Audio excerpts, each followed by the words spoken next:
કરાયા છે। સરકારી જગ્યામાં આવેલા દબાણો 5 જેસીબી ટ્રેક્ટર સહિતની મદદથી દૂર કરવાની કામગીરી હાથ ધરાઈ। મામલતદાર સહિતના ઉચ્ચ અધિકારીઓ અને કડક પોલીસ બંદોબસ્ત વચ્ચે કામગીરી કરાઈ। મહત્વનું છે કે આ જગ્યા પર બસ સ્ટેશનનું થોડા સમયમાં જ ખાતમુહૂર્ત થશે। વર્ષોથી રહેલા ગેરકાયદેસર દબાણોને જિલ્લા કલેક્ટરની સૂચનાથી દૂર કરાયા છે।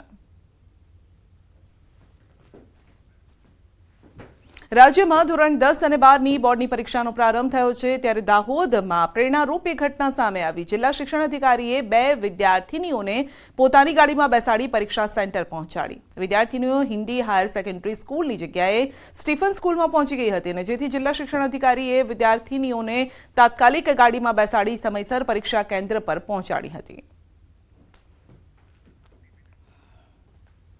સુરત પોલીસ દ્વારા સરાહનીય કામગીરી કરવામાં આવી છે। પરીક્ષા દરમિયાન રસ્તામાં અટવાયેલા વિદ્યાર્થીઓને પરીક્ષા કેન્દ્ર સુધી પહોંચાડ્યા છે।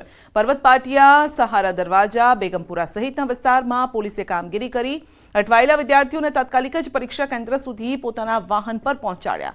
સુરત શહેર પોલીસ કમિશનર દ્વારા હેલ્પલાઇન નંબર પણ શરૂ કરવામાં આવ્યો છે।